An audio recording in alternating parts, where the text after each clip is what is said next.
I'd spent 7 years thinking I knew everything about my husband, only to discover in the final moments of our marriage that I knew nothing at all.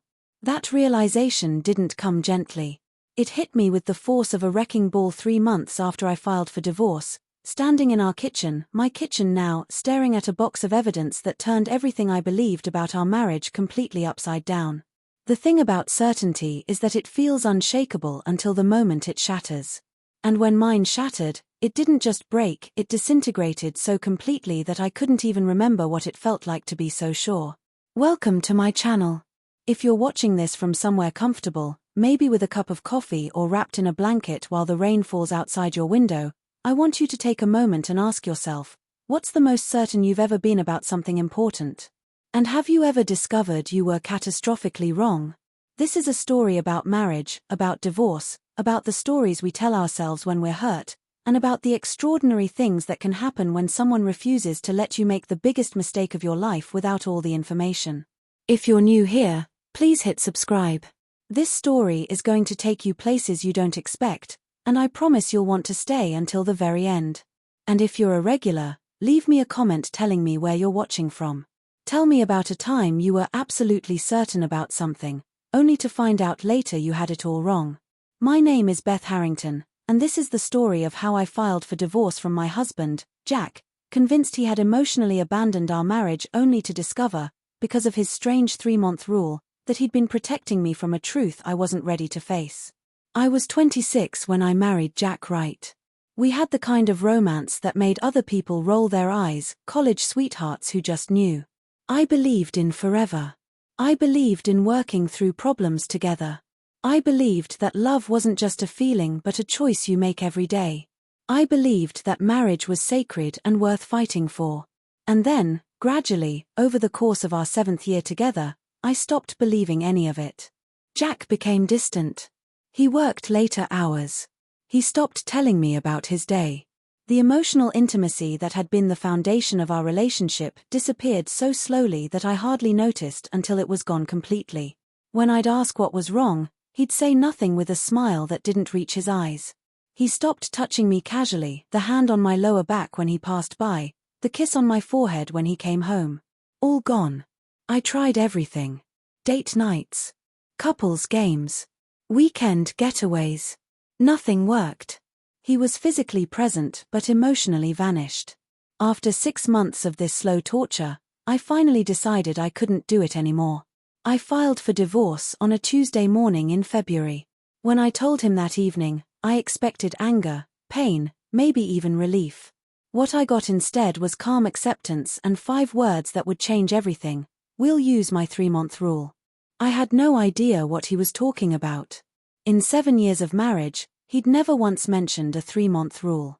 I thought maybe it was some kind of stalling tactic, or worse, a financial strategy to hide assets.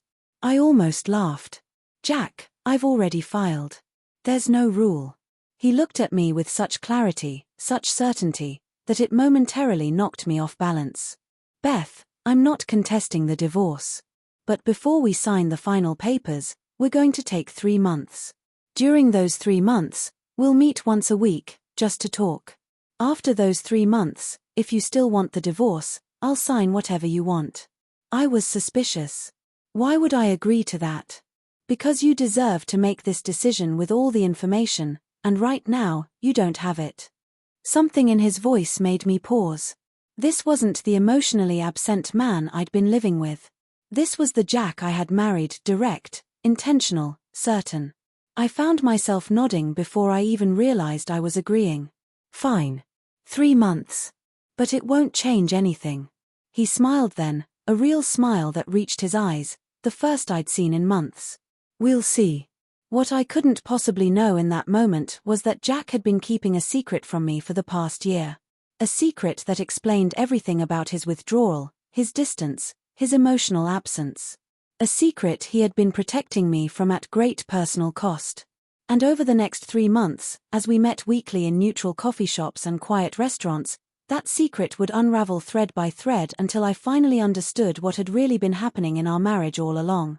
If this story is already pulling at something inside you, If you've ever made a decision based on what you thought was happening only to discover later that reality was entirely different, then stay with me. Because what Jack revealed during our 3-month rule didn't just change my understanding of our marriage, it fundamentally changed how I understand love itself. But to really get there, I have to go back to the beginning. To who we were before it all fell apart. To the moment when I thought I knew exactly what was happening, only to discover I didn't know anything at all. I met Jack Wright during sophomore year at the University of Michigan. We were both sheltering from a sudden rainstorm under the same awning outside the library. He offered me half his umbrella for the walk to the student center, and I noticed 2 things immediately. He had the kindest eyes I'd ever seen, and he was reading a dog-eared copy of East of Eden, my favorite book. It was the eyes that got me first. Steady hazel with tiny flecks of gold near the pupils. The kind of eyes that held yours just a moment longer than necessary, like they were memorizing something important.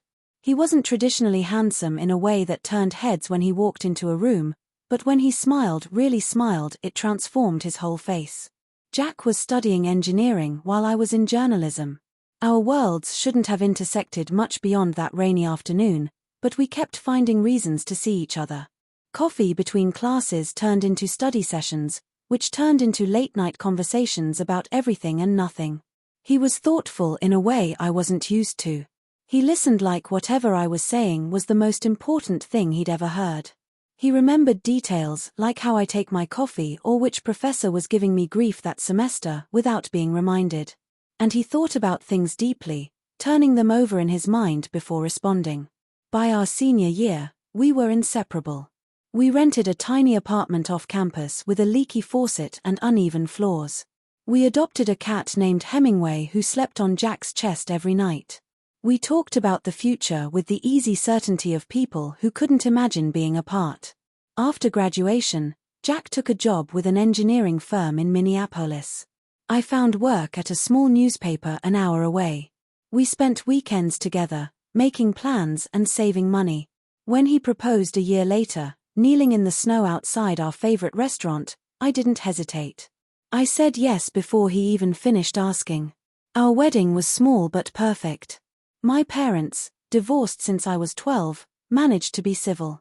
His mom cried the entire ceremony. We wrote our own vows, promising to choose each other every day, to work through problems together, to build a life neither of us could imagine alone. For the first 5 years, we kept those promises. We moved to Denver when Jack got offered a better position. I found work at a digital media company, eventually moving into content management. We bought a small house with a yard for the dog we adopted to keep Hemingway company. We traveled when we could afford it. We talked about children someday, but not yet. We had disagreements, of course. Jack was meticulous about finances, tracking every expense in spreadsheets that made my eyes glaze over. I was more spontaneous, occasionally buying things we hadn't budgeted for. He preferred quiet nights at home. I wanted to go out with friends sometimes. But we worked through these differences, finding compromises that felt fair to both of us. The first real crack appeared during year 6. Jack's company was acquired by a larger firm, and suddenly his workload doubled. He was traveling more, sometimes gone for a week at a stretch. When he was home, he seemed preoccupied, checking his phone constantly, working late into the night. I tried to be understanding. This was a critical time in his career. The acquisition meant potential for advancement, more money, better stability. I picked up more household responsibilities without complaint, trying to make things easier for him. But I started to feel like a single person in a marriage, making plans with friends because my husband was always working, sleeping alone because he fell asleep on the couch with his laptop. When I brought it up, Jack apologized sincerely. He promised to do better. And for a while, he did. He blocked off weekends as work-free zones. He took me on a surprise weekend trip to a cabin in the mountains. He made an effort to be present. But then, almost imperceptibly at first, things started to change in a different way. It wasn't the physical absence anymore. Jack was home most evenings now. It was an emotional withdrawal that was harder to pinpoint. Conversations became surface level. He stopped sharing details about his workday. His responses to my questions became shorter, less engaged. That thoughtfulness that had defined him, the way he remembered details and anticipated needs, seemed to evaporate. I first noticed it on my birthday. Jack had always made my birthdays special, thoughtful gifts, handwritten cards that made me cry, small surprises throughout the day. That year, he bought me a generic necklace that didn't match anything I owned and a card he'd clearly picked up at the grocery store on the way home. No personal message inside, just his signature. When I opened it, trying to hide my disappointment, he didn't even seem to notice my reaction. He was looking at his phone, distracted. "Do you like it?" he asked, glancing up briefly. "It's nice," I said. "Thank you." He nodded and went back to his phone. Later that night, after a dinner where he barely spoke, I asked him directly if something was wrong. "Nothing's wrong," he said, with a smile that didn't reach those once expressive eyes. "Just tired." But it wasn't just that night. It was every night. Every morning. Every weekend. Jack was physically present but emotionally gone. The man who used to look at me like I was the most fascinating person in the world now looked through me, his mind clearly elsewhere. I tried everything. I planned date nights to recreate our favorite memories. I bought lingerie. I suggested therapy. I asked direct questions. "Are you unhappy with me? Is there someone else? Are you depressed?" Each time, Jack would insist nothing was wrong. He was just tired. Work was stressful. Everything was fine. But it wasn't fine. I was living with a stranger who wore my husband's face. The breaking point came during a weekend visit from my college roommate, Zoe. She hadn't seen us in nearly 2 years, and after spending just one evening with us, she pulled me aside. "What's going on with you guys?" she whispered while Jack was in the other room. "What do you mean?" I asked, though I knew exactly what she meant. "Beth, he barely looks at you. He hasn't asked you a single question all night. You're talking to each other like polite acquaintances, not people who've been married for years." Having someone else notice it, someone who had known us when we couldn't keep our hands off each other, when we finished each other's sentences, when we were undeniably in love, made it impossible to keep pretending. After Zoe left, I tried one more time. I sat Jack down at our kitchen table and told him I felt like I was losing him, like he had already left our marriage in every way that mattered. I cried. I asked him to please tell me what was happening so we could fix it together. He looked at me for a long moment, and I thought maybe, finally, he was going to open up. Then he sighed, squeezed my hand, and said, "I'm sorry you're upset." I don't know what else to say. It was the nothing that broke me. After months of emotional neglect, after directly asking for help, after laying my heart bare, he had nothing. No explanation. No emotion. Nothing. I spent that night in our guest room, crying until my throat hurt. In the morning, I called a lawyer. When I told Jack I had filed for divorce, we were standing in our kitchen. He had just come home from work, still wearing his coat. I had rehearsed what I would say, expecting him to argue or plead or maybe even express relief. Instead, he looked at me steadily and said, "I understand. We'll use my 3-month rule." I had never heard of this rule. In 7 years of marriage, through every discussion about our relationship, every argument, every reconciliation, he had never once mentioned a 3-month rule. "What are you talking about?" I asked, thrown off balance. "Before any major life decision, I always take 3 months to make sure it's the right choice," he said calmly. "I did it before proposing to you. I did it before accepting the job in Denver. I did it before buying our house." I stared at him, speechless. This was news to me. I knew he was methodical about decisions, but I had no idea he had some formal process. "I'm not asking you not to divorce me," he continued. "I'm asking for 3 months where we meet once a week, just to talk. After that, if you still want the divorce, I won't contest anything." There was something in his voice, a certainty, a clarity that had been missing for months. This wasn't the emotionally absent man I'd been living with. This was more like the Jack I had married. Why would I agree to that? I asked, suspicious. "What's the point?" "Because you deserve to make this decision with all the information," he said. "And right now, you don't have it." I should have asked what he meant by that. I should have demanded the information right then. But something about his calm certainty made me hesitate. Fine, I said finally. 3 months. But I'm still moving out. He nodded. That's fair. 1 meeting each week, neutral location, for 3 months. Starting next Tuesday. As I packed my bags that night, taking only what I immediately needed, I watched Jack moving around the house. There was something different about him already, a weight lifted, a purpose restored. He helped me carry my bags to the car without argument, and as I was about to drive away, he leaned down to my open window. Beth, he said, his voice gentle, I know you won't believe this right now, but everything I've done because I love you. I drove away without responding, tears blurring my vision. Because the cruel irony was that in that moment, as I was literally driving away from our marriage, Jack seemed more present, more like himself, than he had in months. I spent that night at Zoe's apartment, trying to make sense of it all. Why had Jack agreed so easily to the divorce, only to propose this strange 3-month rule? What information did he think I was missing? And why, after months of emotional distance, did he suddenly seem more engaged? I didn't have answers. But I had agreed to the 3 months, and part of me, a small, stubborn part that still loved the man I had married, wanted to know what he would say. What I couldn't possibly understand then was that Jack's 3-month rule wasn't about changing my mind. It was about making sure I knew exactly what I was walking away from and why he had pushed me to that point in the first place.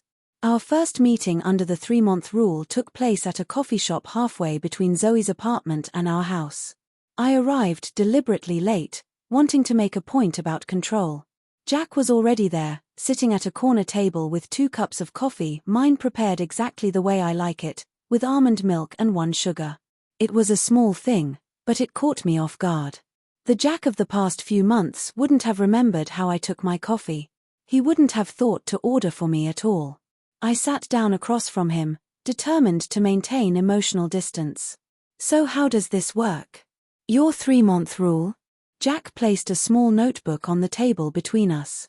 It was leather-bound, worn at the edges.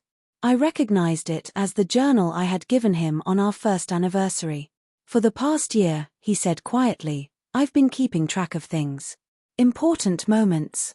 Conversations. Decisions. I thought maybe we could start by looking at some of them together. I felt a flare of anger. You've been documenting our marriage falling apart? For what purpose? He shook his head. That's not what this is. But I understand why you'd think that. He opened the journal to a page marked with a blue tab. This is from last May. Do you remember the Anderson project at work? I did, vaguely. It was a major account Jack had been assigned to after the acquisition. I was put in charge of it suddenly. The timeline was impossible, 6 months of work compressed into 10 weeks. I told you about it that night at dinner. I remembered him mentioning a new project, but not the details. Okay, and? You said something that night that I wrote down word for word.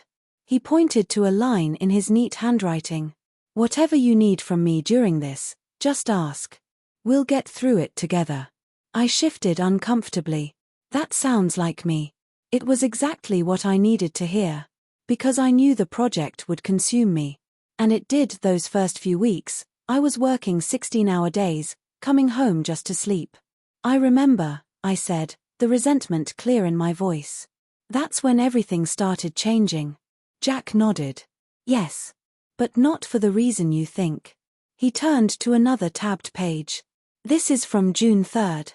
I came home early because I wasn't feeling well.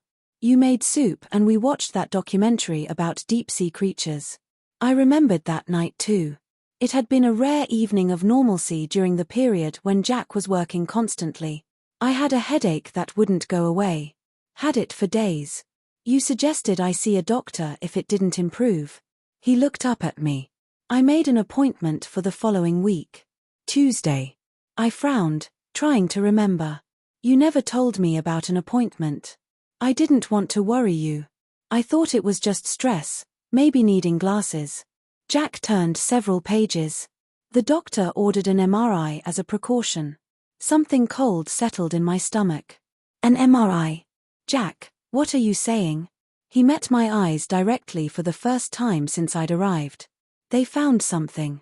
A growth. Small, but in a complicated location. The coffee turned sour in my mouth. A growth. Like a tumor? Jack nodded once. Yes.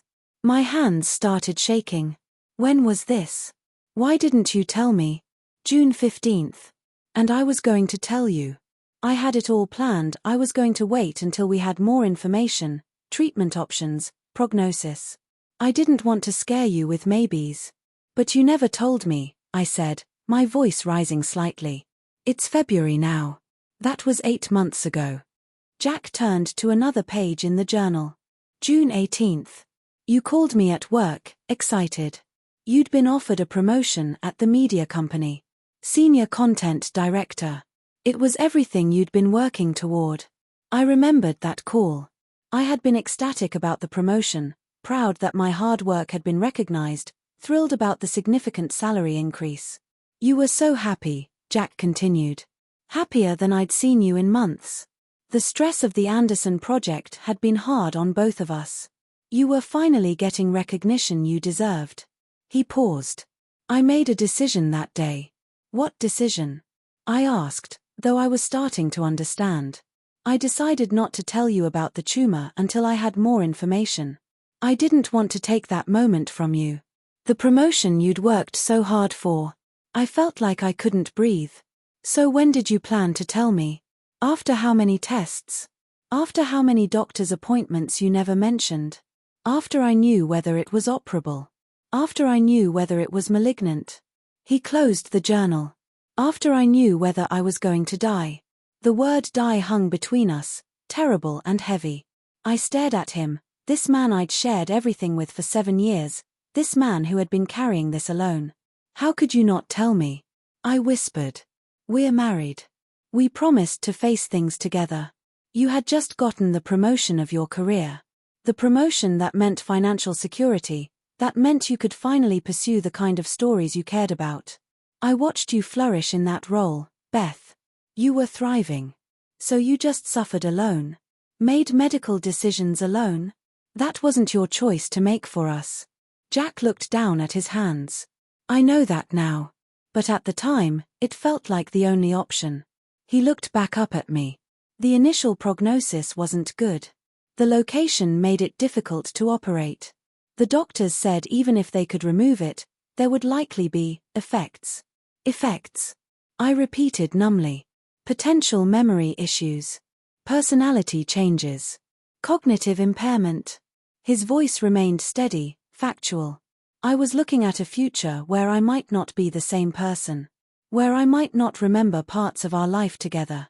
Where I might not be able to work in the field I'd built my career in. The realization crashed over me. So you pulled away. You disconnected. He nodded slowly. I thought I was protecting you. I thought if I created distance, if the worst happened, it wouldn't destroy you completely. Tears filled my eyes. You made that decision for me. You decided I couldn't handle it. No, he said firmly. I decided I couldn't handle watching you go through it. It was selfish, Beth. I see that now.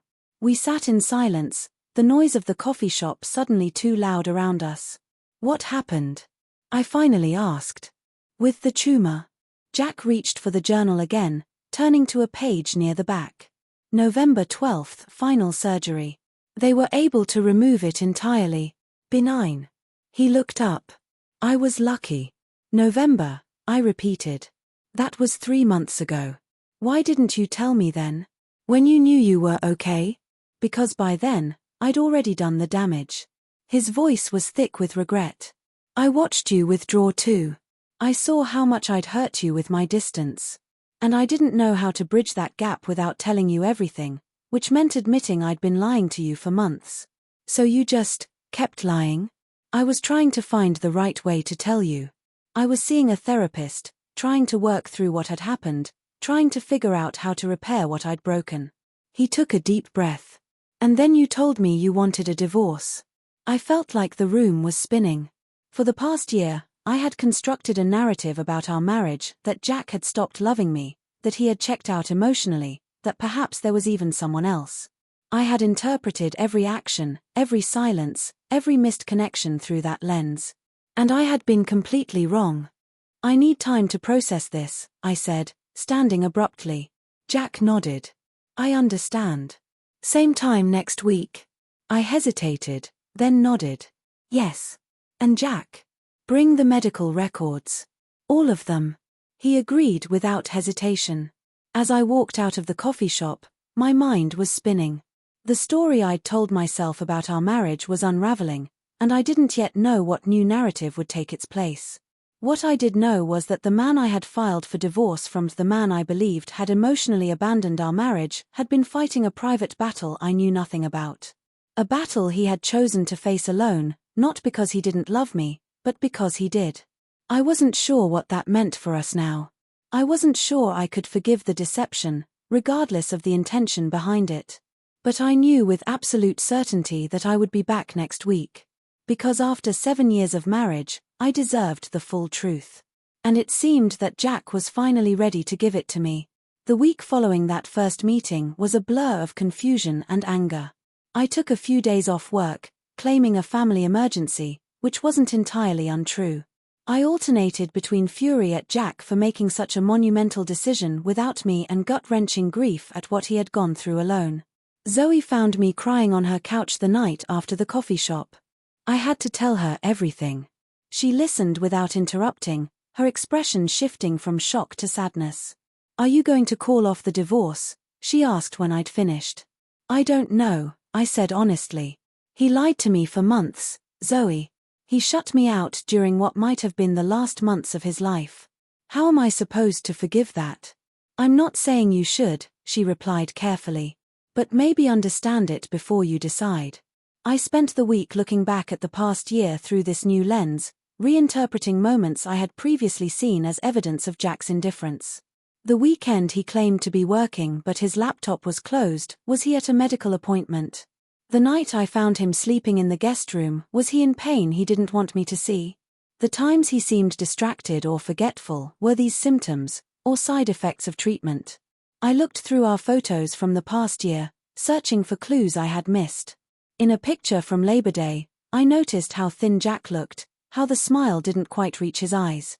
In another from my birthday, I saw the careful way he held himself, like someone protecting an injury. How had I not seen it? How had I lived with this man for 7 years and missed something so fundamental? But that question had an obvious answer. He had deliberately hidden it from me. He had constructed an elaborate deception, keeping medical appointments during work hours, taking calls from doctors in private, removing any evidence of his condition from our home. By the time our second meeting came around, my emotions had crystallized into a single question. What gave him the right to make that choice for both of us? We met at a quiet restaurant this time.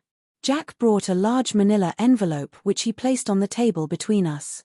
"All the medical records," he said before I could ask. "Everything from the initial consultation to the final follow-up last month." I took the envelope but didn't open it. "Why did you think you needed to protect me? We promised to face things together, Jack. In sickness and in health, that wasn't just a line in our vows." He was quiet for a moment, considering his answer. "It started small. Just not mentioning the headaches, then not mentioning the first doctor's appointment because I thought it was nothing. Then not mentioning the MRI because I didn't want to worry you until there was something concrete to worry about." He ran a hand through his hair, a gesture so familiar it made my chest ache. By the time they confirmed it was a tumor, it felt like I'd already created this separation.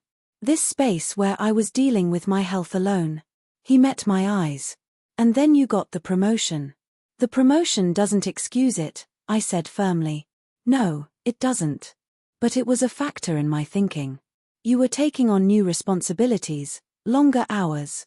You were so excited about the direction your career was finally going. I told myself it would be selfish to drop this on you right then. That wasn't your decision to make," I insisted. "I know that now," he said quietly. "But at the time, it felt like I was being strong. Like I was protecting you from a burden you didn't need to carry yet." "Yet? When would I have needed to carry it, Jack? When you were in surgery? When you were recovering? When you were facing the possibility of cognitive impairment alone? My voice broke on the last word. Jack reached across the table like he wanted to take my hand, then stopped himself. I had it all planned. If the surgery went well, if the tumor was benign, I would tell you everything afterward. If it went poorly, he hesitated. If the prognosis was bad, I would tell you then, when we had concrete information to deal with. But the surgery went well. The tumor was benign. And you still didn't tell me. He nodded, acknowledging the truth of this. By then, the distance between us had grown so wide. You were pulling away too, interpreting my behavior through your own lens. I could see you building walls, protecting yourself from what you perceived as my emotional withdrawal. He took a deep breath. I went to a therapist after the surgery. I was struggling with how to bridge the gap, how to explain months of deception, how to ask for forgiveness when I wasn't sure I deserved it. And what did the therapist say? That I had made a fundamental error in assuming what you could handle, in making choices for you rather than with you. That true partnership means sharing burdens, not shielding the other person from them. He looked at me directly. That I owed you the truth, no matter how difficult it might be to share. So why didn't you tell me then? I was trying to find the right moment. The right words. And then you asked for a divorce, and I realized there would never be a right moment. That's when I proposed the 3-month rule. I finally opened the envelope, pulling out the stack of medical records. I skimmed through them: MRI results, surgical consultations, treatment plans, follow-up appointments. It was all there, just as Jack had said. The tumor had been real. The danger had been real. The surgery had been successful. You've been going to follow-up appointments, I noted, looking at the most recent records. Still getting scans. Jack nodded. Monthly for the first 3 months. Then every 3 months for a year. Then annually, assuming everything stays clear. And has it stayed clear? Yes. The last scan was clean. No sign of regrowth. I closed the file, overwhelmed. I need to ask you something, and I need the absolute truth. Anything, he said. Was any part of you relieved when I asked for the divorce? Did some part of you think it might be easier than telling me the truth? Jack's expression was pained. No. Not relieved. Devastated, but also not surprised. I knew what I had done to our marriage with my silence. I knew I'd created this situation. He paused. But when you actually said the words, when you told me you had filed, something clicked into place. I realized I had one last chance to be honest with you, even if it didn't change the outcome. Hence the 3-month rule. Yes. I needed time to tell you everything, to show you everything. Not to change your mind, but to make sure your decision was based on the full truth. I sat with this for a moment. There's something I still don't understand. After the successful surgery, after you knew you were going to be okay, why didn't you try to reconnect? Why stay distant? Jack looked down at his hands. Physical recovery was straightforward. Emotional recovery was harder. I was dealing with a lot of complicated feelings. Relief, obviously. But also guilt over what I'd done to our relationship. And fear. Fear of what? That the tumor might come back. That I might have to go through it all again. That next time, I might not be so lucky. He met my eyes again.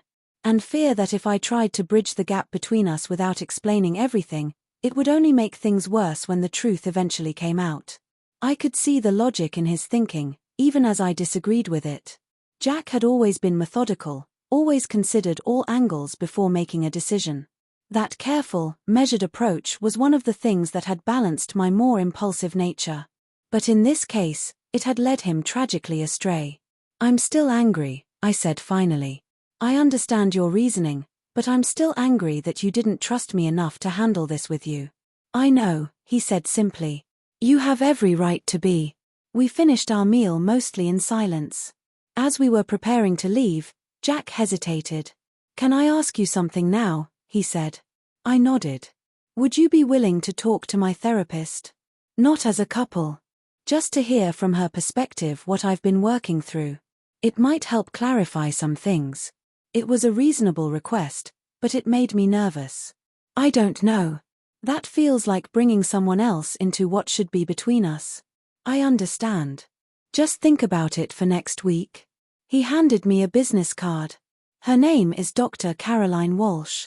You can call her directly if you decide you want to. I took the card, tucked it into my purse alongside the manila envelope of medical records. I'll think about it. As I drove back to Zoe's apartment, my mind was spinning.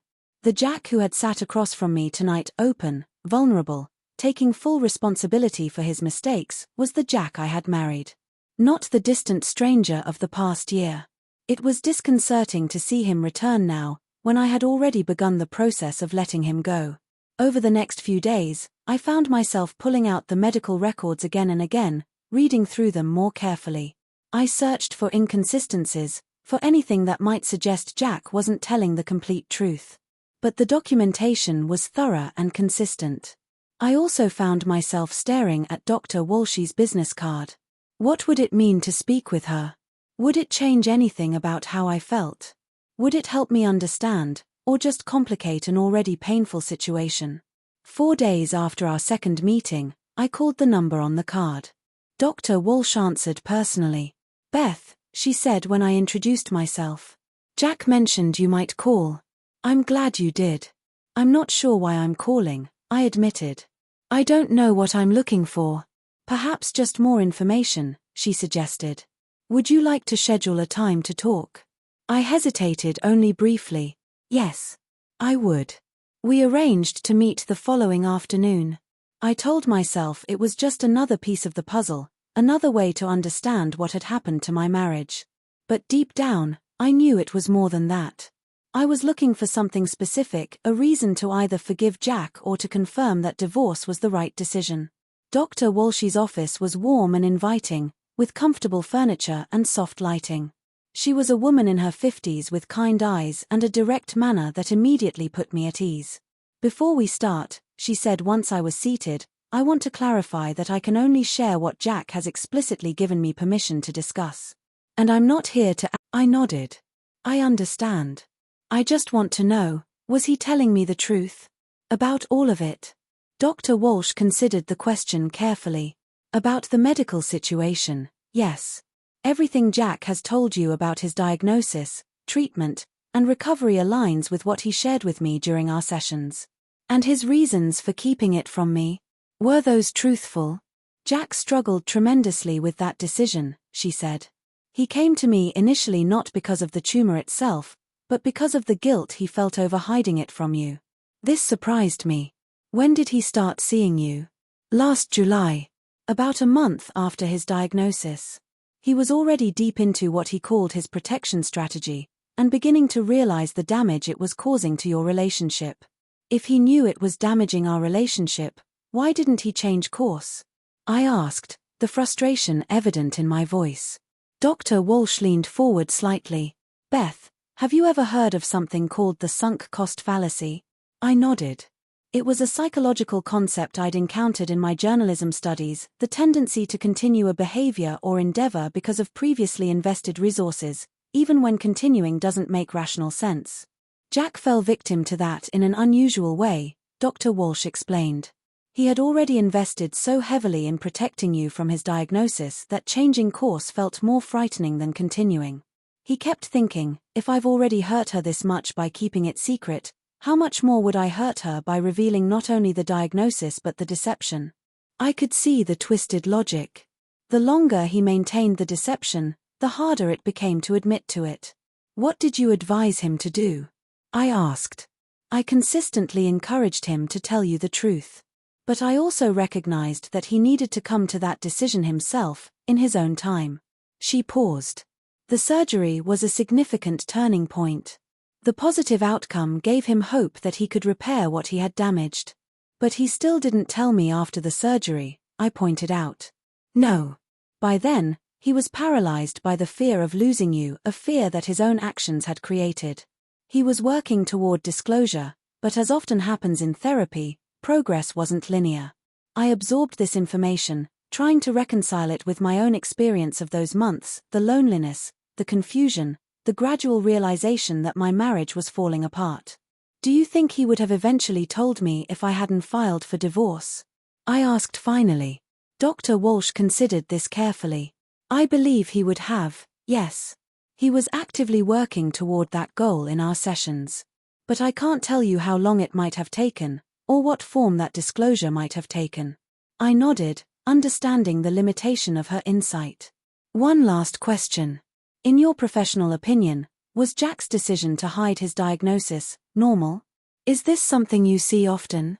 It's not uncommon for people facing serious health crises to try to protect loved ones by minimizing or even hiding their condition, she replied. But the extent and duration of Jack's deception was unusual. It speaks to deep-seated patterns in how he handles vulnerability and perceives his role in relationships. Meaning that Jack's behavior wasn't just about the tumor. It was about fundamental beliefs he holds about himself, about you, about what it means to be a husband and partner. She smiled gently. Those are the issues we've been working on most intensively since his recovery. As I left Dr. Walsh's office, I felt both clarified and confused. Jack's deception made more sense to me now, even as I still struggled to accept it. The man I had married, thoughtful, protective, methodical to a fault, had taken those qualities to a harmful extreme. The question now was whether understanding his reasoning changed how I felt about our future. Could I forgive not just the lie but the fundamental breach of trust it represented? Could we rebuild from here, or was the damage too extensive? These were the questions I carried into our third meeting, scheduled for the following day. I had crossed the halfway point of our 3-month agreement. In just 6 more weeks, I would need to make a final decision about our marriage. And despite everything I now knew, I still wasn't sure what that decision would be. Our third meeting took place at a small park near our house. Jack suggested we walk rather than sit, thinking the movement might make a difficult conversation easier.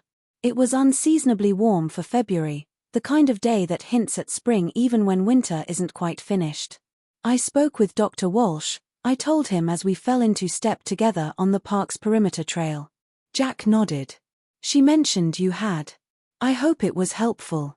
It gave me context, I said carefully. But I still have questions. Ask me anything, he said immediately. I took a deep breath, organizing my thoughts. When exactly was the diagnosis? June 22nd. They found the tumor on the MRI on the 17th, but the formal diagnosis, type, location, treatment options came on the 22nd. And the surgery was November 12th. So for almost 5 months, you were living with this diagnosis, making medical decisions, facing your mortality all alone. Jack winced at my phrasing but nodded. Yes. Were you scared? I asked, my voice softer. For the first time since this all began, Jack's composure cracked. His eyes filled with tears. I was terrified, Beth. Every single day.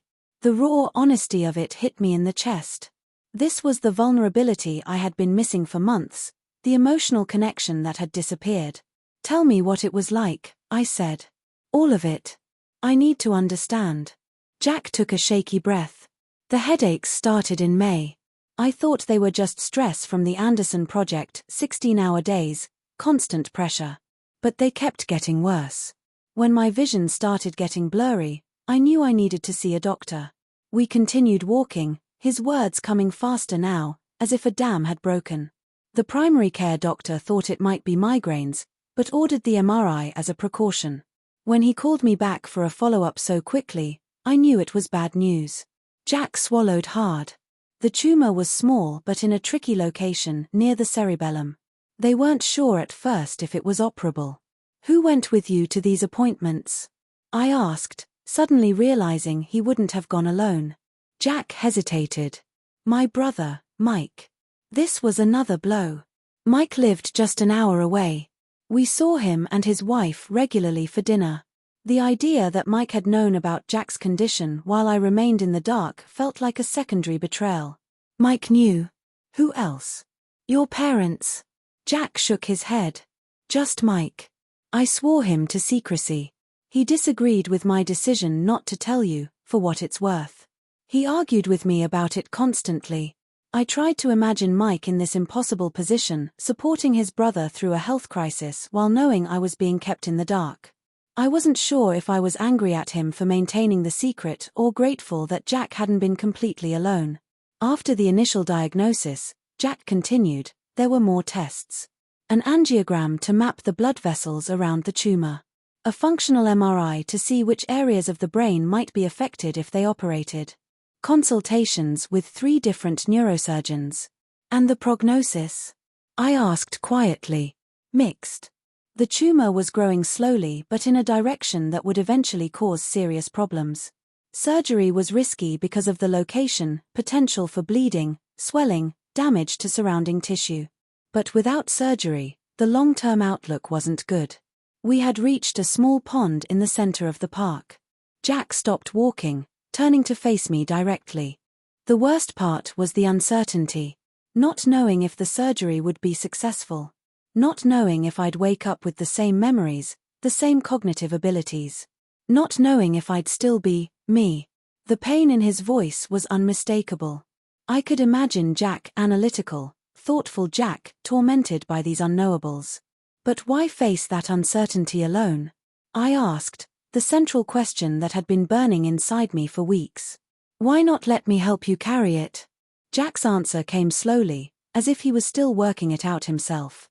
I think I was afraid that if you saw me vulnerable, if you saw me scared and uncertain and possibly facing cognitive decline, you might look at me differently. Not just during the crisis but after. That something fundamental would shift in how you saw me. This stopped me cold. You thought I would love you less if I saw you sick. Vulnerable? Not consciously. But looking back on it now, with Dr. Walshy's help, I think that was part of it. I've always been the steady one, the planner, the rock. The idea of you seeing me, diminished, was terrifying. I was silent for a long moment, absorbing this. It had never occurred to me that Jack's strength, the very quality I had relied on throughout our marriage, might also be his greatest vulnerability. That his need to be the protector, the provider, the steady partner might be so fundamental to his identity that the threat of losing that role was more frightening than facing death alone. Tell me about the surgery, I said finally, as we resumed our walk around the pond. Jack described the 12-hour procedure in detail, the specialized surgical team, the advanced imaging they used, the moment of uncertainty when they weren't sure they could remove the entire tumor without damaging crucial tissue. He described waking up in recovery, the battery of cognitive tests they put him through, the overwhelming relief when he realized he could still remember our wedding day, still do complex math in his head, still recognize Mike's face. And after the surgery? The recovery? I asked. Physically, it was straightforward. Headaches, some dizziness, fatigue. I took 3 weeks off work, told everyone it was for the Anderson project wrap-up, that I needed a break after the push to finish it. Mike helped me with appointments, driving me when I couldn't drive myself. And emotionally, Jack was quiet for a moment. That was harder. I felt guilty. Relieved about the outcome but guilty about the deception. I knew I'd created this distance between us, and I didn't know how to cross it without confessing everything. And I was afraid of what would happen when I did. We had circled back to the park entrance. By unspoken agreement, we both sat down on a bench overlooking the pathway. I want to show you something, Jack said, pulling out his phone. He opened his photo gallery and handed it to me. These are from the hospital. Mike took them. I scrolled through the photos with a growing sense of unreality. There was Jack in a hospital gown, giving a weak thumbs up. Jack with his head partially shaved before the surgery. Jack in recovery, pale and drawn, with bandages covering one side of his head. Jack doing physical therapy exercises in what looked like a hospital gym. It was undeniable evidence of everything he had told me. But more than that, it was a visual record of what he had gone through without me by his side. I should have been there, I whispered, feeling tears spring to my eyes. You should have been, Jack agreed softly. I robbed us both of that. I handed the phone back to him, suddenly overwhelmed. The weight of what had happened, what had really happened, not what I had imagined, was crushing. For months, I had been constructing a story about our marriage falling apart because Jack had stopped loving me. The reality that he had been facing a life-threatening illness alone, making a catastrophic error in judgment out of some misguided attempt to protect me, was almost harder to bear. "I don't know if I can forgive this," I said finally, the words painful to speak aloud. Jack nodded, accepting this possibility. "I understand. Not because I don't still love you," I clarified. "But because you made a fundamental choice to exclude me from what should have been our shared burden. You decided I couldn't handle it, shouldn't have to handle it. That's not what marriage is supposed to be." "I know that now," Jack said, his voice thick with regret. "If I could go back and make a different choice." "But you can't," I interrupted. "And I have to decide if I can move forward knowing that when faced with the biggest crisis of our marriage, your instinct was to shut me out rather than lean on me." We sat in silence for a long moment, the weight of the decision before us hanging in the air. "Whatever you decide," Jack said finally, "I want you to know that I never stopped loving you. Not for a single day. Even when I was at my most distant, my most withdrawn, it was always because I thought I was doing what was best for you. That's the problem, Jack. You decided what was best for me without giving me any say in the matter. That's not love. That's control." The words hung between us, sharp and true. Jack flinched but didn't argue. "I need time," I said, standing up. "This is a lot to process." "Of course," Jack said, rising as well. "Same time next week." I nodded, unable to speak past the lump in my throat. As I walked to my car, I felt Jack watching me go. I didn't look back. When I reached Zoe's apartment, I collapsed on the couch, emotionally drained. Zoe took one look at me and wordlessly handed me a glass of wine. "That bad?" she asked after I'd taken a long sip. "Not bad. Just overwhelming." I recounted everything Jack had shared, showing her the photos he had let me see on his phone. "So what are you thinking?" she asked when I'd finished. I shook my head, uncertain. "I don't know. Part of me understands why he did what he did, even if I think it was deeply wrong. And part of me wonders if I can ever trust him again, knowing that he kept something this massive from me for so long." "Do you still love him?" Zoe asked simply. "Yes," I admitted. "But is that enough?" "Only you can answer that," she said, squeezing my hand. "But for what it's worth, I think people can make terrible mistakes for what they believe are good reasons. The question is whether they learn from those mistakes." I spent the next week in a state of emotional turbulence, vacillating between anger, grief, and something close to forgiveness. I reread our wedding vows, trying to reconcile the promises we'd made with the reality of what had happened. I looked at old photos, remembering who we had been before all of this. And I made a decision that would change everything. 3 days before our scheduled fourth meeting, I drove to our house, the house that was still legally both of ours, though I hadn't lived there in weeks. I used my key to let myself in, half expecting to find it changed in my absence. But everything was exactly as I remembered it. The throw blanket I had bought still draped over the couch. The photos of our honeymoon still hung on the wall.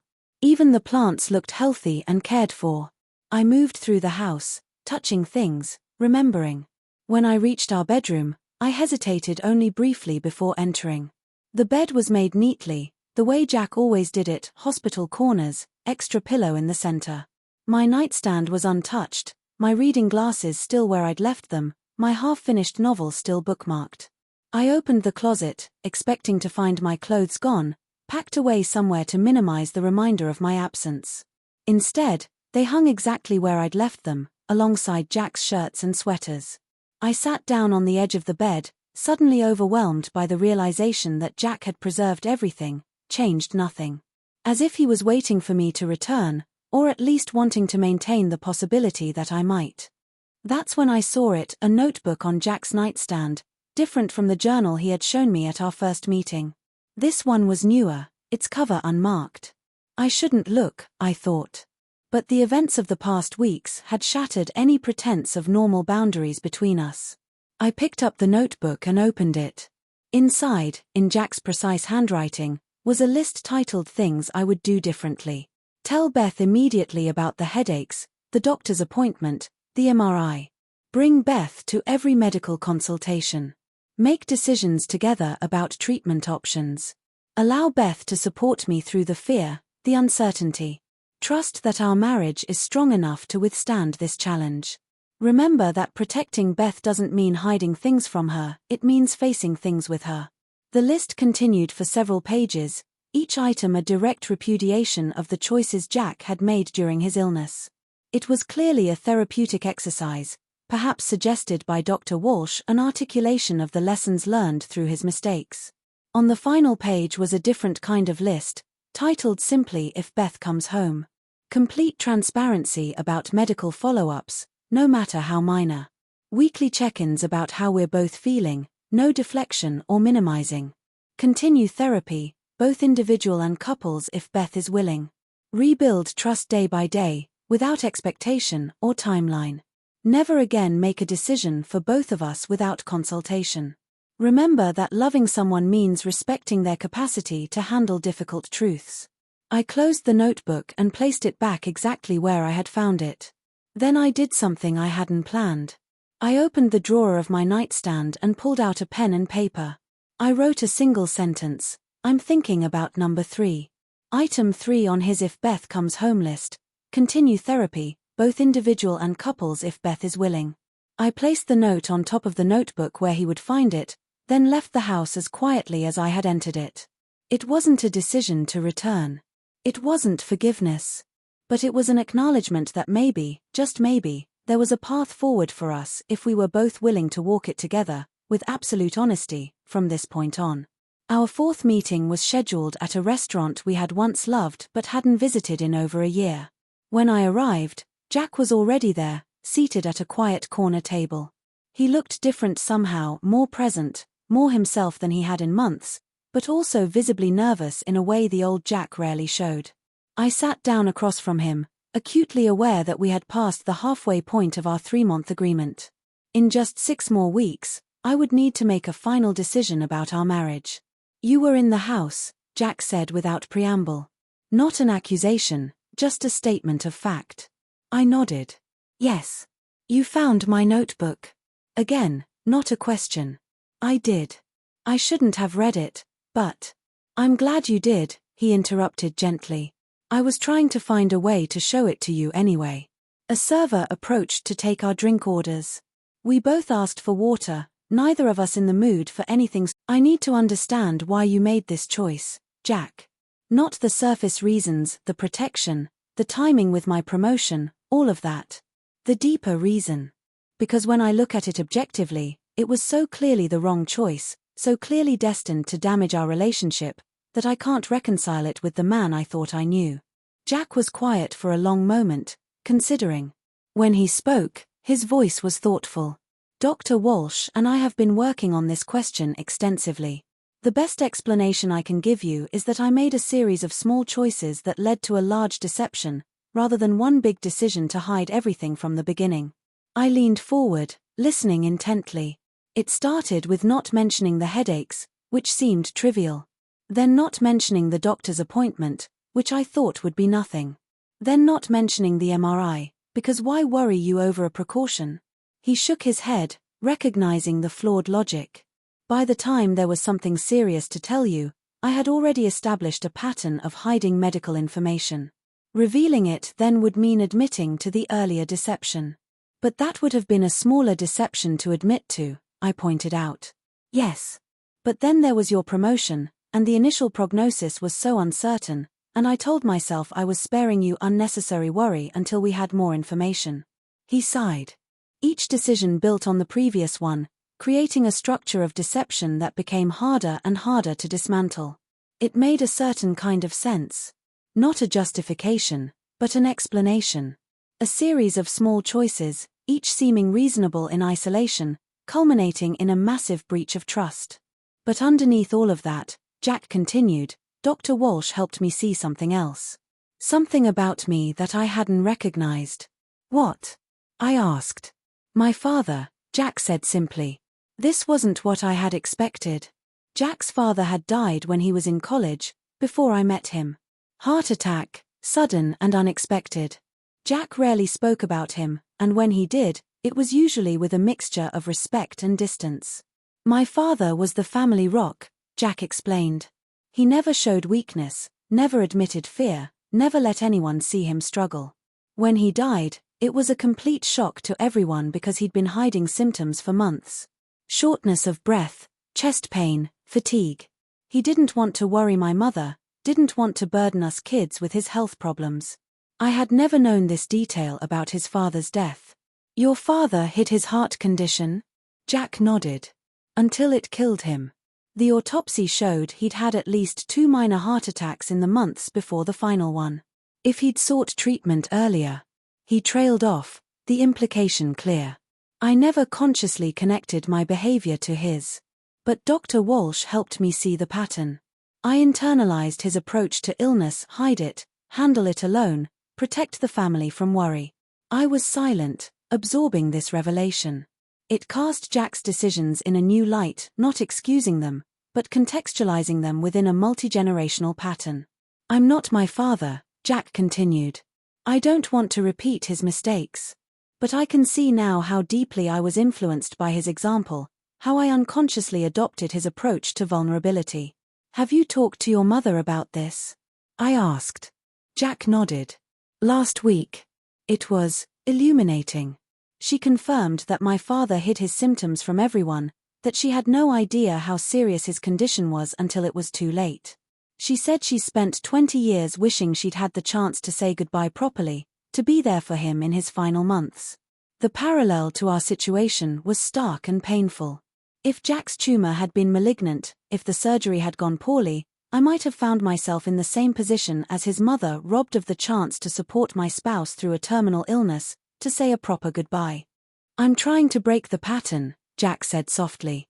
With therapy, with conscious effort. I can't change what I did, but I can ensure I never make that kind of mistake again. For the first time since discovering the truth, I felt something shift inside me, a softening, a willingness to see Jack's behavior not just as a betrayal but as a deeply ingrained pattern he was actively working to change. Thank you for telling me about your father, I said. It helps me understand. Jack reached across the table, his hand stopping just short of mine. Understanding isn't the same as forgiving. I know that. And I'm not asking for forgiveness yet.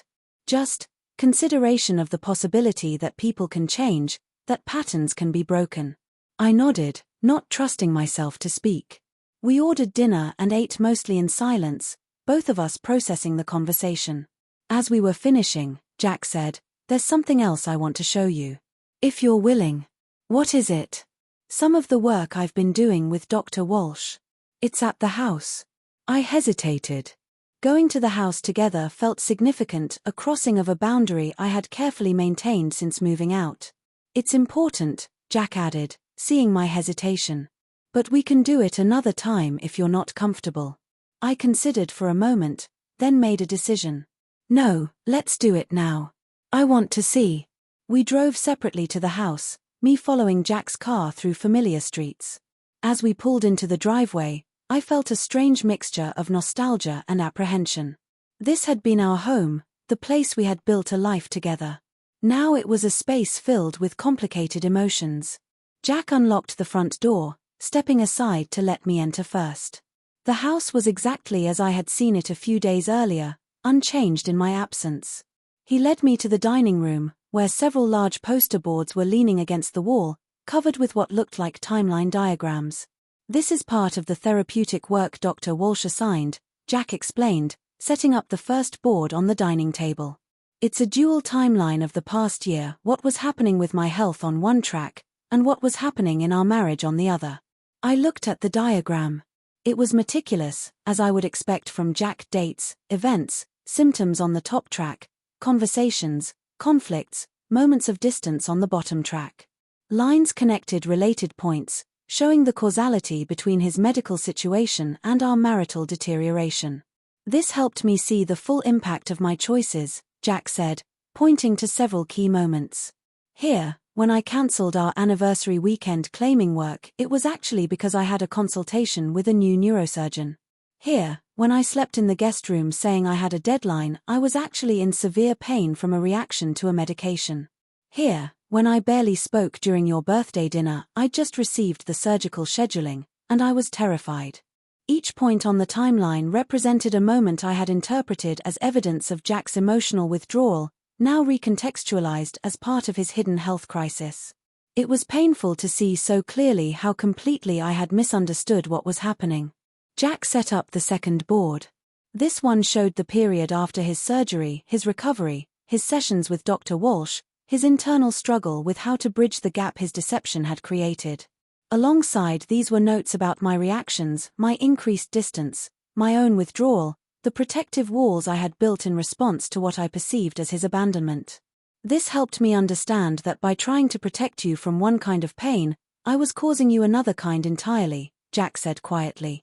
I could see how my silence was being interpreted, how it was pushing you further away.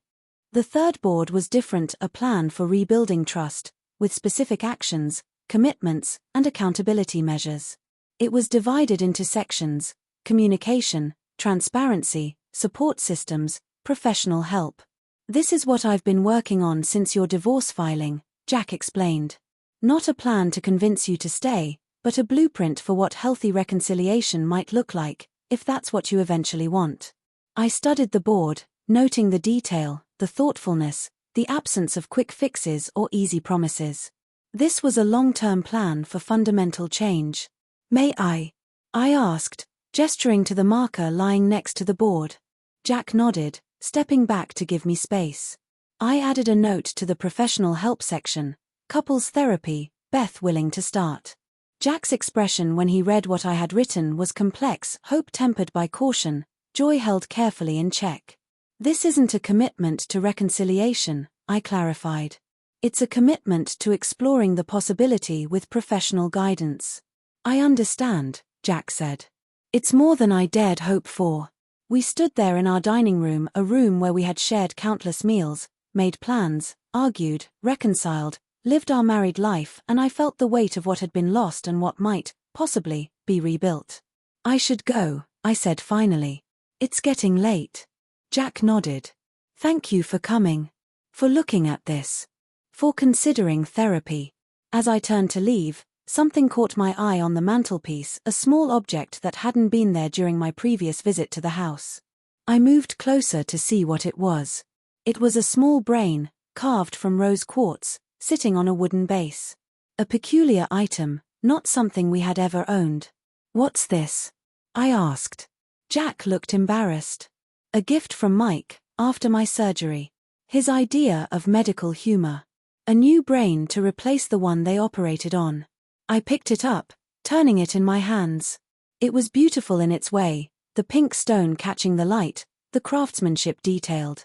He gave it to me in the hospital, Jack continued. Said it was to remember that even the hardest things can be transformed into something beautiful, if you look at them the right way. I set the stone brain back on the mantel, oddly moved by Mike's gesture and the sentiment behind it. He's a good brother. He is, Jack agreed. He wanted to call you so many times during all of this. He was furious with me for keeping you in the dark. I'm not angry with him, I said, surprising myself with the realization that it was true. He was in an impossible position. Jack walked me to the door. As I stepped onto the porch, he said, "Same time next week?" I turned back to him, making a decision in that moment. Actually, I was thinking maybe we could try the couples therapist before our next meeting.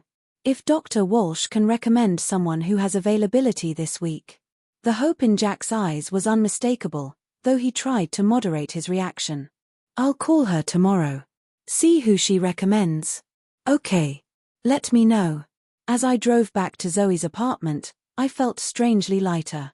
Not certain, not resolved, but open. Open to the possibility that what had been broken might be mended. Not easily, not quickly, but perhaps with time and work and professional guidance.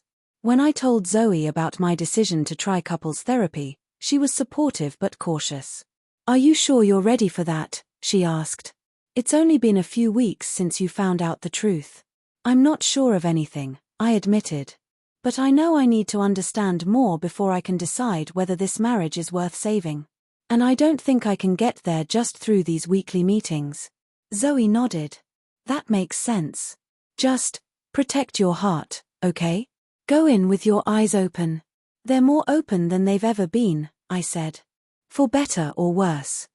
2 days later, Jack and I sat in the waiting room of Dr. Meredith Stanton, a couples therapist specializing in relationships affected by medical trauma and breaches of trust. We didn't speak much, both nervous about what lay ahead. When Dr. Stanton called us in, the real work began, the hardest, most painful, most necessary work of my life. The work of deciding whether to rebuild a marriage nearly destroyed by secrets, or to walk away with clear understanding of what had happened and why. I didn't know which path I would ultimately choose. But for the first time since filing for divorce, I was willing to consider that there might be more than one possible future ahead of me. Our first session with Dr. Stanton was both harder and more productive than I had anticipated. Unlike individual therapy, which I had experienced briefly in college, couples therapy felt like being under a microscope, every interaction observed, every pattern noted, every defense mechanism gently but firmly challenged. Dr. Stanton was in her 40s, with a direct manner and penetrating questions that cut through pretense. She established ground rules immediately: complete honesty, no interrupting, no storming out, commitment to the process even when it became uncomfortable. "I'm not here to save your marriage," she told us plainly in that first session. "I'm here to help you both gain clarity about what's happened, what it means, and what you want moving forward. If that leads to reconciliation, wonderful. If it leads to a more amicable, understanding separation, that's a valid outcome too." Over the next 2 weeks, Jack and I attended 3 sessions together and 1 individual session each. The pace was intense, but I had requested it that way. We were still operating within the framework of the 3-month rule, and time was running short. In our joint sessions, we worked through the timeline of Jack's illness and our marital breakdown, examining the connections between his medical journey and the deterioration of our relationship. Dr. Stanton helped us identify the specific points where different choices might have led to different outcomes, not to assign blame but to understand the mechanics of how trust had broken down. In my individual session, I spoke frankly about my anger, my hurt, and my fear about the future. "I still love him," I admitted to Dr. Stanton. "But I don't know if I can ever fully trust him again. And I don't know if a marriage can survive without complete trust." "Trust isn't binary," she replied thoughtfully. "It's not all or nothing.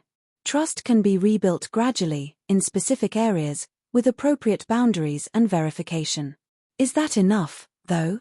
I asked. "Living in a marriage where trust needs verification?" "All relationships require ongoing maintenance," she said. "The question is whether the work required feels worth it to you, whether the relationship you might rebuild would be fulfilling enough to justify the effort." It was a question I turned over continuously in the days that followed. Was what Jack and I had, what we might rebuild, worth the difficult, painful work ahead? Could we create something new and strong from the wreckage of our past, or would we always be living in the shadow of his deception? Meanwhile, our 5th scheduled meeting under the 3-month rule arrived. We decided to use the time to walk together in the botanical gardens, a place we had often visited early in our relationship. The February chill had given way to early March warmth, and the first spring bulbs were beginning to emerge.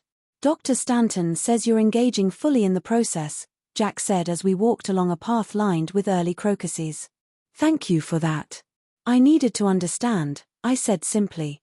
"Whatever decision I make, I want it to be fully informed." We walked in silence for a while, the familiar setting bringing back memories of easier times. Finally, Jack spoke again. "I've been thinking about something Dr. Stanton said in my individual session. About how this crisis has revealed fundamental patterns in both of us that we need to address, regardless of whether we stay married." "What patterns?" I asked, curious about his insight. For me, obviously, the tendency to protect others by withholding information, the difficulty with vulnerability. He glanced at me. "But she also pointed out something about you that I'd never fully articulated." I tensed slightly. "What's that?" "Your self-sufficiency.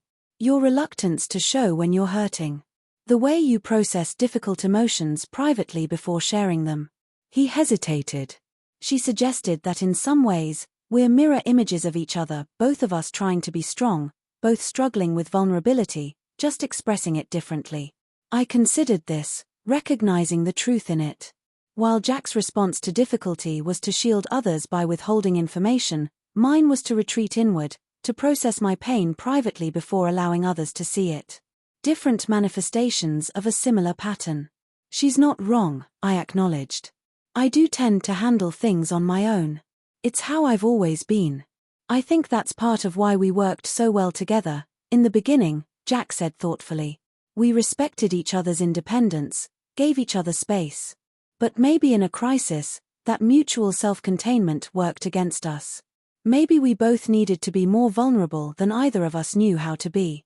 It was an insightful observation, one that reframed our breakdown not just as a result of Jack's deception but as the product of a dynamic we had both participated in creating, a dynamic where strength was valued over vulnerability, where protecting the other person sometimes took precedence over honest communication. If we were to try again, I said carefully, we would need to change that dynamic. Both of us. Jack nodded. I know. It's what I'm working on in therapy. Learning to be vulnerable, to share burdens, to trust that relationships can withstand difficult truths. And I would need to work on letting you see when I'm struggling, not always trying to handle everything perfectly on my own. We had reached a small pond where koi fish swam lazily beneath the surface. We stood watching them, the conversation shifting to a critical question. Do you think we can change those patterns? I asked. Or are they too deeply ingrained? Jack considered this seriously. I think people can change when they have sufficient motivation and the right support. The question is whether the change sticks under pressure, when old patterns feel safer and more familiar. That's what scares me, I admitted. That we might try again, might do all this work, and then when another crisis hits, a health issue, a job loss, whatever, we'll fall back into these same destructive patterns. It's a valid fear, Jack acknowledged. All I can say is that I'm committed to the work, for myself even if not for us. I never want to make this kind of mistake again, with anyone. As we completed our circuit of the gardens, I realized we were nearing another decision point. We had one more scheduled meeting under the 3-month rule, and then I would need to decide whether to proceed with the divorce or attempt reconciliation. I've been thinking about moving back to the house, I said suddenly, surprising both Jack and myself with the statement. Jack looked at me, careful not to overreact. For a trial period, you mean? I nodded. With clear boundaries. Separate bedrooms for now. Continued therapy. Complete transparency about medical appointments, work commitments, everything. I would welcome that, Jack said simply. Whenever you're ready. No pressure. The lack of pressure, the absence of manipulation or urgency in his response, reassured me. This wasn't the Jack of the past year, distant, secretive, making unilateral decisions. This was a man who had faced his mistakes and was genuinely committed to change. I'll talk to Zoe, make arrangements, I said. Maybe next weekend. As we parted that day, I felt a curious mixture of anxiety and hope. The decision to move back home wasn't a commitment to reconciliation, not yet. It was a step toward determining whether reconciliation was possible, whether the foundation of our marriage was strong enough to rebuild upon. When I told Zoe my plan, she was supportive but worried. Are you sure you're not rushing this? She asked. It's only been a few weeks since you found out the truth. I'm not sure about anything, I admitted. But living apart, I can't really gauge whether the changes Jack is making are superficial or substantial. I need to see him in daily life, observe whether the transparency he's promising holds up in mundane situations. Zoe nodded, understanding the logic. Just promise me you'll keep your eyes open. And know you can come back here anytime, no questions asked. I hugged her, grateful for her unwavering support. I promise. And thank you for everything. The weekend arrived, and with it, my return to the house. Jack had prepared for my arrival with characteristic thoughtfulness. The guest room was ready with fresh linens, my favorite flowers were on the kitchen table, and the refrigerator was stocked with foods I liked. But he was careful not to hover, giving me space to settle in at my own pace. That evening, we sat at the dining table, establishing ground rules for our trial cohabitation. Complete transparency about schedules, I said. Medical appointments, work commitments, social plans. Jack nodded, making notes. I'll share my calendar with you digitally, And we can have a physical calendar here in the kitchen as well. Weekly check-ins about how we're both feeling, no deflection or minimizing, I continued, echoing one of the items from his own list that I had seen in his notebook. Absolutely. And continued therapy, individual and couples. And space, I added. I need to know that I can have privacy when I need it. That reconciliation doesn't mean immediate return to full intimacy. Jack looked at me directly. I understand. This is about rebuilding trust, not rushing back to what we had before. Trust takes time. Over the following days, we established a new rhythm of coexistence, polite, considerate, cautious. Jack was scrupulous about sharing information, sometimes to the point of overcommunication. He told me when he had a headache, when he was stressed about work, when he had a follow-up MRI scheduled. He left his phone unlocked, his email open on his laptop, his calendar fully accessible. It was almost too much, this radical transparency. But I understood it was his way of proving his commitment to change, of addressing my deepest fear that he might keep secrets again. We continued our sessions with Dr. Stanton, working through difficult conversations about trust, vulnerability, and interdependence. In one particularly challenging session, she had us role-play a health crisis, with Jack practicing immediate disclosure and me practicing receiving difficult news without shutting down emotionally. The patterns you've both developed served purposes in your lives, Dr. Stanton observed. Jack's protection through withholding, Beth's self-containment, these were adaptive responses to earlier experiences. The challenge now is developing new patterns that serve your relationship better. As our sixth and final scheduled meeting under the 3-month rule approached, I felt the weight of the decision before me. Our trial cohabitation had gone as well as could be expected. Jack had been consistent in his transparency, his engagement with therapy, his willingness to give me space while remaining emotionally available. I could see the effort he was making, the genuine commitment to change. But was it enough? Could I fully trust him again? Could we build something new from the ashes of what had been destroyed? The night before our final meeting, I couldn't sleep. I lay awake in the guest room, staring at the ceiling, trying to sort through my conflicting feelings. Around 2 a.m, I heard movement in the hallway. Jack, also awake, probably also wrestling with the weight of tomorrow's conversation. I made a decision then, in the quiet darkness of that sleepless night. I got up, put on my robe, and went to find him. He was in the kitchen, making tea. He looked up when I entered, surprised but not startled. Couldn't sleep either, he asked softly.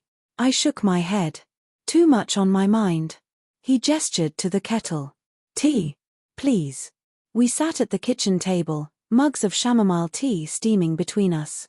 The house was quiet except for the occasional creak of settling wood, the distant hum of the refrigerator. I've been thinking about tomorrow, I said. About the decision I need to make. Jack nodded, waiting. I've realized something important, I continued. Something that's been difficult to admit to myself. What's that? He asked gently. That there is no perfect decision. No absolutely right answer. I wrapped my hands around my mug, drawing comfort from its warmth. If I choose to proceed with the divorce, I might always wonder if I gave up too easily on something that could have been repaired. If I choose to try again, I might always worry that I'm setting myself up for future betrayal. Jack absorbed this, understanding the dilemma. No perfect options, just different paths with different risks and possibilities. Exactly. I took a sip of tea, organizing my thoughts. The question isn't which choice guarantees happiness or security, because neither does. The question is which risk I'm more willing to take, the risk of regret or the risk of recurrence. We sat in silence for a moment, the weight of this realization settling between us. Whatever you decide, Jack said finally, I want you to know that these past 3 months have changed me. Not just our conversations, but the therapy, the self-examination, confronting patterns I didn't even know I had. He met my eyes directly. I'm grateful for that, regardless of what you decide tomorrow. His sincerity was unmistakable, and in that moment, I felt something shift inside me, a recognition that whatever choice I made, it would be an informed one, made with clear eyes and full understanding. Let's not wait until tomorrow, I said suddenly. Let's talk now. Here. In this kitchen where we've had so many conversations over the years. Jack looked surprised but nodded. I'm ready if you are. And so, in the soft glow of the kitchen light, at 2:30 in the morning, we had the conversation that would determine the future of our marriage. Not in a restaurant or a park or a therapist's office, but in the heart of the home we had built together, with nothing but honesty between us. The choice I made that night wasn't perfect. It wasn't guaranteed. But it was mine, made with full awareness of both the risks and the possibilities that lay ahead.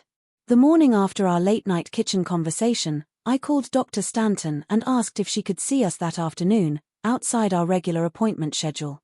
She rearranged her day to accommodate us, sensing the importance of the moment. When we arrived at her office, Jack and I were both quiet, processing the decision we had reached in the early hours of the morning. Dr. Stanton observed us carefully as we settled into our usual seats. Something's shifted, she noted. What's happened since I saw you last? I glanced at Jack, who nodded slightly, encouraging me to speak first. We talked last night, I began. Really talked, about the decision ahead of us. And I realized something important, that there's no risk-free choice here. Every option involves taking a chance on an uncertain outcome. Dr. Stanton nodded, understanding.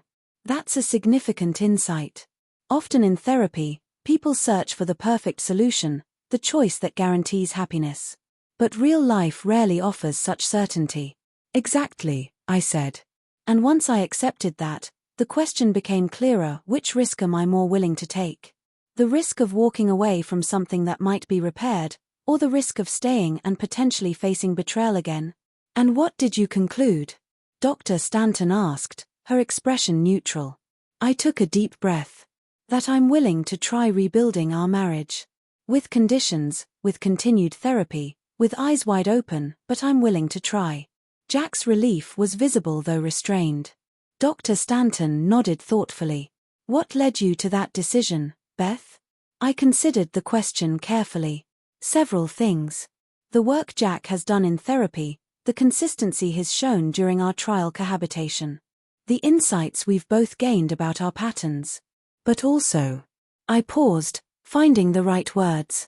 Also the recognition that what we had before all of this was real and valuable. That the foundation of our marriage, while damaged, wasn't fabricated or false. Dr. Stanton turned to Jack. And how do you feel about Beth's decision? Grateful, he said immediately. Humbled. Aware of the responsibility it places on me to continue the work we've been doing, to never repeat the mistakes I made. He looked at me directly. I don't take this second chance lightly.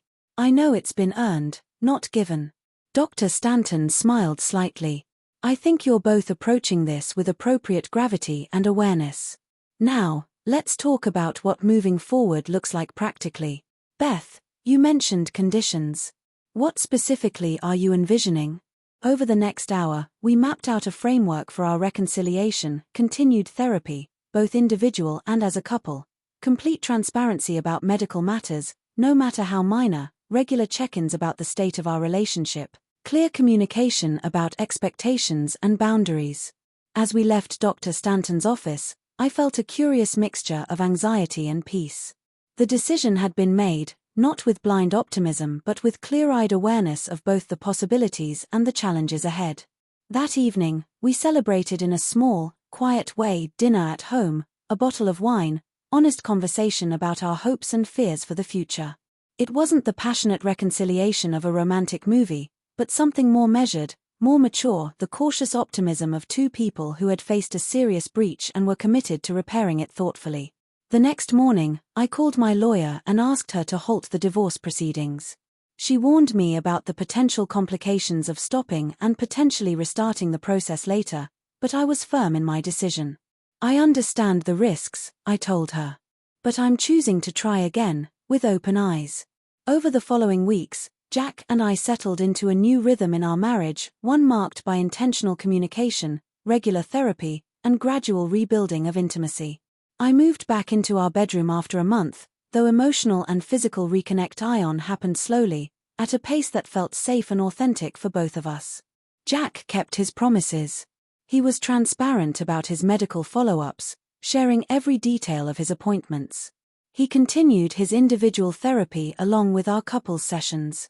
He worked conscientiously on breaking the patterns he had inherited from his father, allowing himself to be vulnerable in ways that would have been unimaginable before. I worked on my end of the equation too, practicing more openness about my feelings, resisting the urge to process everything internally before sharing. It wasn't easy. These patterns had been established over decades. But the effort felt worthwhile, our investment in a stronger, more resilient relationship. 3 months after my decision to stay, exactly 6 months after I had initially filed for divorce, Jack suggested we have dinner at the restaurant where we had had our third meeting under the 3-month rule. I agreed, sensing he had something specific in mind. When we arrived, he seemed nervous in a way I hadn't seen recently. We ordered, made small talk, but I could tell something was on his mind. "What is it?" I asked finally. "You're somewhere else tonight." Jack took a deep breath. "I have something I want to show you. Something I've been working on." He pulled a small leather notebook from his jacket pocket, similar to the one he had shown me during our first meeting, but new, its cover unmarked. "This is a different kind of journal," he explained, placing it on the table between us. "Not a record of the past, but a vision for the future. Our future, if you want it." I opened the notebook cautiously. Inside, in Jack's precise handwriting, was a series of entries, not daily records, but plans, ideas, dreams. A trip to Japan we had always talked about taking. A renovation to the garden with specific plants we both loved.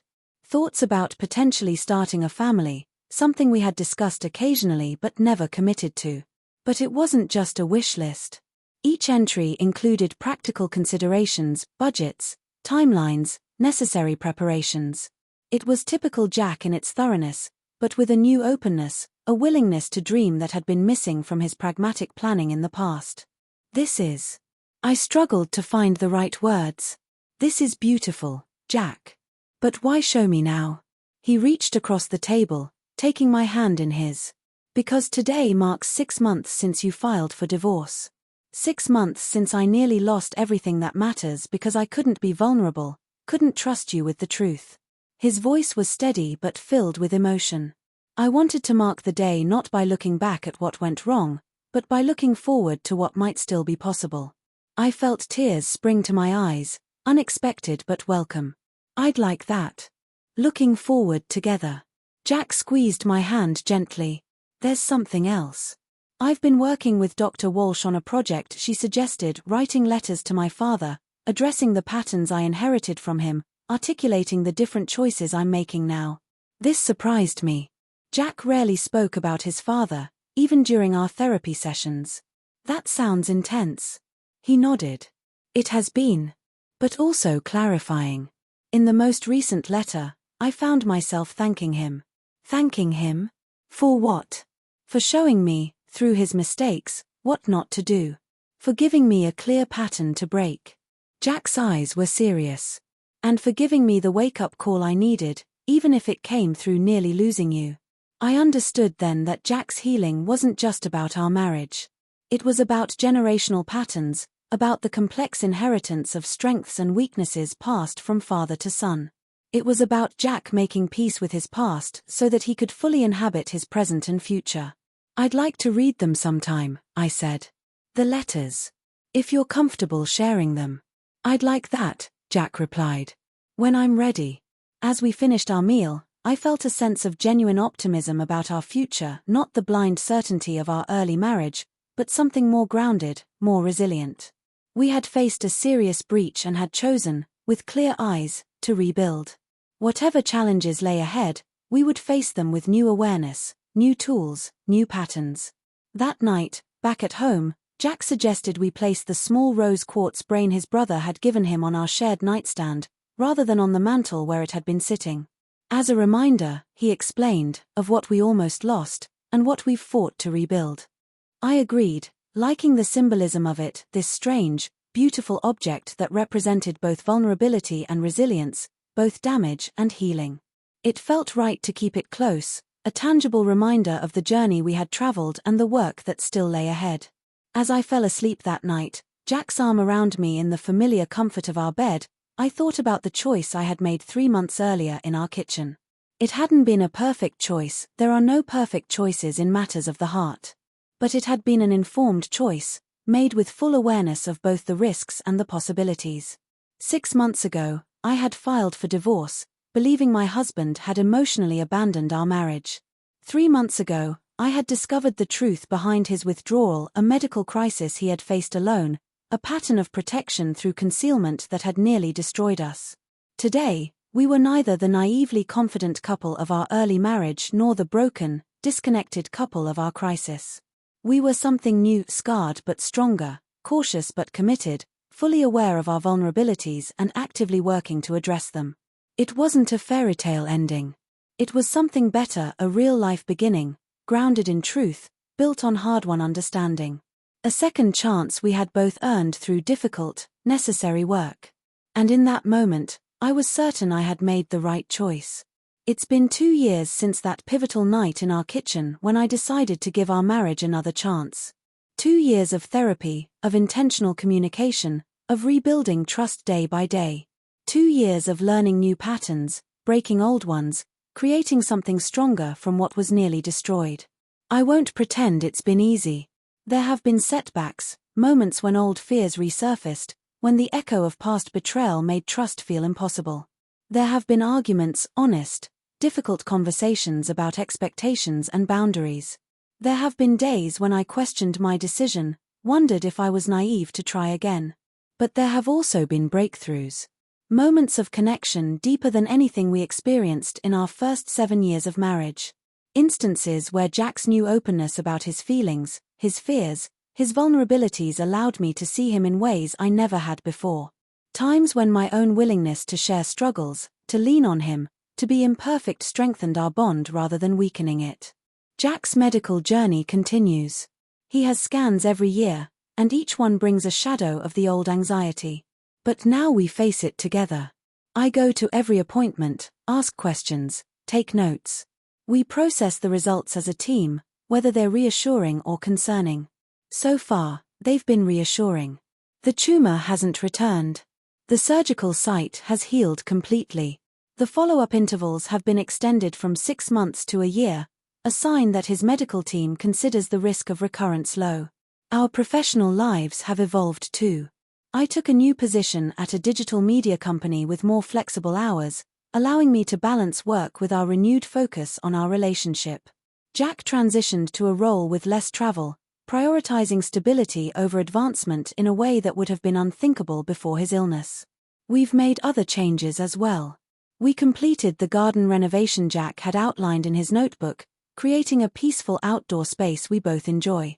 We took that trip to Japan, experiencing together the cherry blossoms we had talked about seeing for years.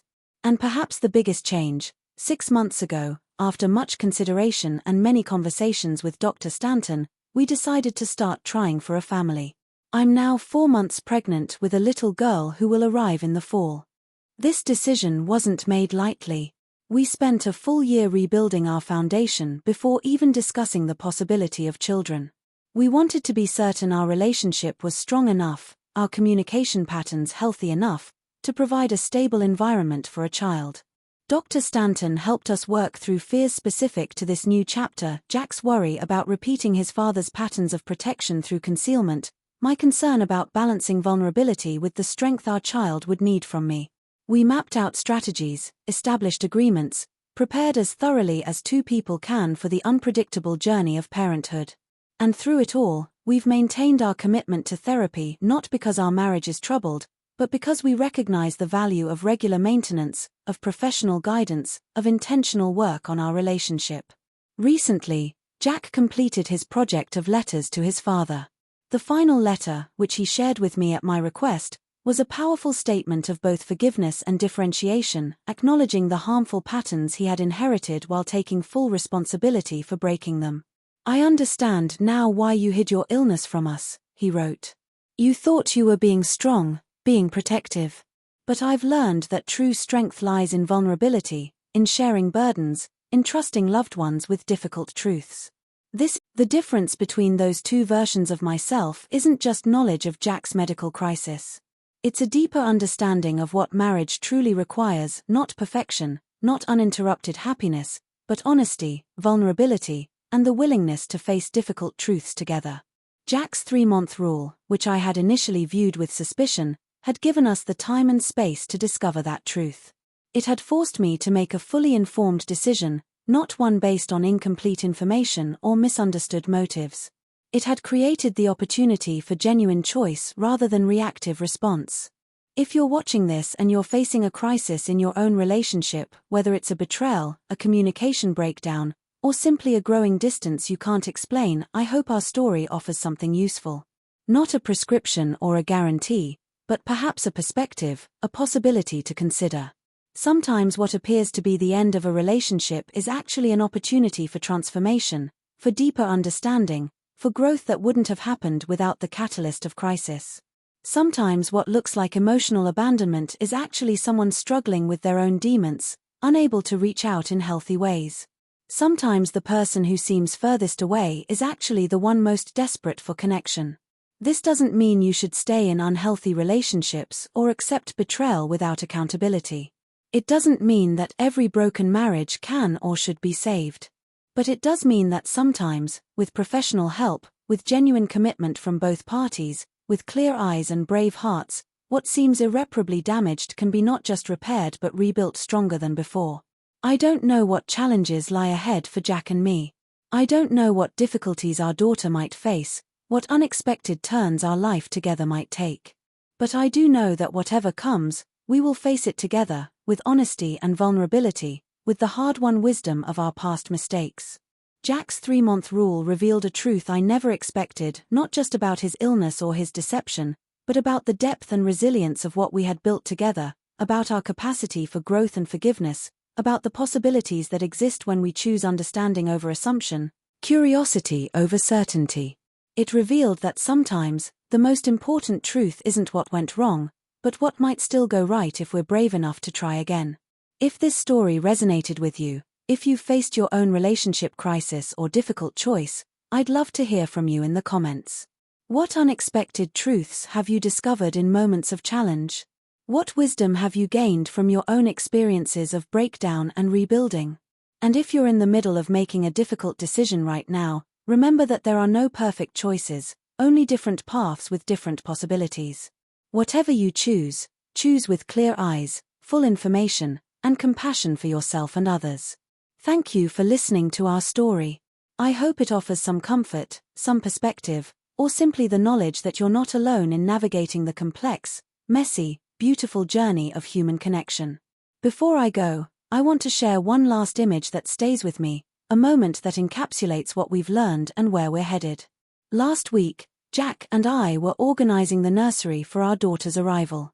As we assembled the crib together, I found myself watching his hands, those steady, capable hands that had once hidden evidence of illness, that had kept me at a distance during his greatest vulnerability. Those same hands were now creating a safe place for our child, working alongside mine in perfect coordination. What? Jack asked, catching my gaze. I was just thinking about how far we've come, I said. From falling apart to building something new. He smiled, understanding immediately. From protection through distance to protection through closeness. That's it exactly. We're still protecting each other, still caring for each other, but we've found a better way, not through concealment or independence, but through honesty, vulnerability, and the daily choice to face whatever comes, together. It's not a perfect ending. It's something better, a truthful beginning.